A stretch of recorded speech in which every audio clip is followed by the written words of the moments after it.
یہ بات تو کہیں سے پڑی تھی کہ چمگادڑ اپنا گھونسلہ نہیں بناتی، لیکن چمگادڑ اس طرح سے رہتی ہے یہ پہلی دفعہ دیکھا۔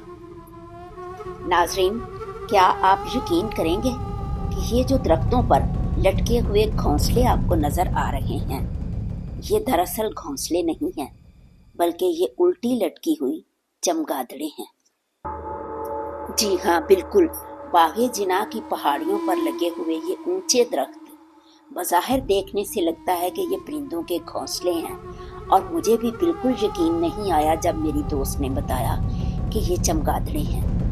پھر میں نے بہت غور سے اپنی آنکھوں سے مشاہدہ کیا اور کیمرے میں ریکارڈ کرنے کی کوشش بھی کی کہ یہ چمگادڑیں اڑتی ہوئی آتی ہیں اور درخت کی ٹہنیوں کے ساتھ الٹا لٹک جاتی ہیں، اور بالکل یوں لگتا ہے کہ جیسے یہ بے کا گھونسلہ ہو۔ چمگادڑ کی حیرت انگیز کوالٹی یہ ہے کہ پرندوں کی طرح یہ اڑتی ہے، لیکن ممالیہ جانوروں کی طرح اپنے بچوں کو دودھ پلاتی ہے۔ چمگادڑوں والی اسی پہاڑی کے پاس سید ابو الفیض الحسن سخی ترت مراد شاہ کا مزار ہے، جو کہ بالکل بھی حیرت کی بات نہیں، کیونکہ پاکستان میں بر صغیر پاک و ہند میں جہاں کہیں بھی درخت ہوں اس کے ارد گرد مزار ہوتے ہیں۔ حیرت کی بات، اس مزار کے پہلو میں لیٹا ہوا ایک ایسا درخت ہے جسے باغ جناح کا قدیم ترین درخت ہونے کا اعزاز حاصل ہے۔ یہ عجیب و غریب درخت زمین پہ لیٹا لیٹا ہی بڑھتا جا رہا ہے اور ارد گرد دور دور تک یہ درخت پھیلا ہوا ہے۔ انتظامیہ نے اس کے ارد گرد لوہے کی باڑ لگا دی ہے تاکہ اس کو محفوظ رکھا جا سکے۔ نام اس درخت کا سائکس ریمیفی ہے، اور پاکستان میں یہ اپنی نوعیت کا صرف ایک واحد درخت ہے۔ پام کے درخت عام طور پر اونچے بڑھتے ہیں، لیکن یہ درخت زمین پر لیٹا لیٹا ہی دور تک پھیلا چلا گیا ہے۔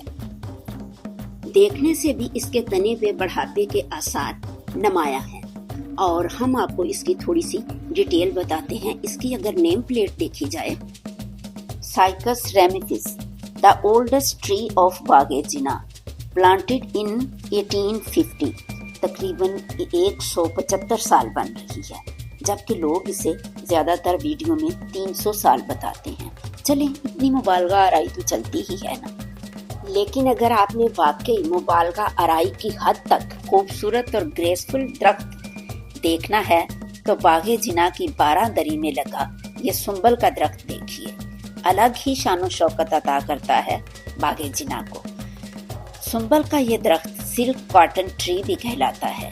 جب پھول لگتے ہیں تو ایک بھی پتا نظر نہیں آتا۔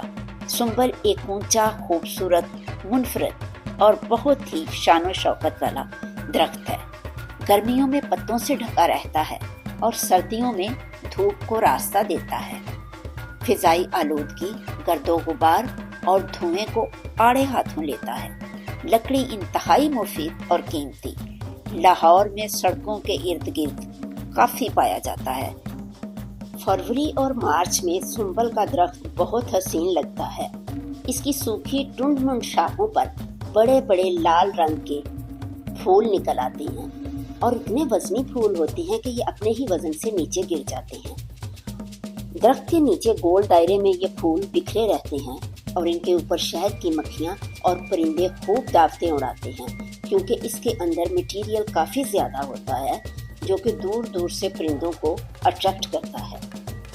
پکے ہوئے پھل میں روئی کے نرم و ملائم ریشے پیدا ہوتے ہیں، اس وجہ سے اسے کاٹن سیڈ کہا جاتا ہے، اور شاید انہی نرم و ملائم ریشوں کی وجہ سے اردو شاعری میں سنبل کو محبوب کی زلفوں سے تشبیہ دی جاتی ہے۔ تیری زلفوں نے بال کھایا تو ہوتا، ذرا سنبل کو لہرایا تو ہوتا۔ اور اب ہمارے سامنے ہے باغ جناح کا چوتھا عجوبہ، جس کا نام ہی کافی ہے، devil tree. Think the devil and devil is there, Alstonia scholaris. اسے اسکالر ٹری بھی بولتے ہیں اور ملک ٹری بھی بولتے ہیں۔ بلیک گوڈ ٹری اس کا خاص نام ہے، اور باغ جناح میں موجود خوبصورت قائد اعظم لائبریری کے عین سامنے یہ درخت واقع ہے۔ قائد اعظم لائبریری، جو CSS کرنے والے امیدواروں کی آخری امید یا پھر پہلی امید آپ کہہ سکتے ہیں۔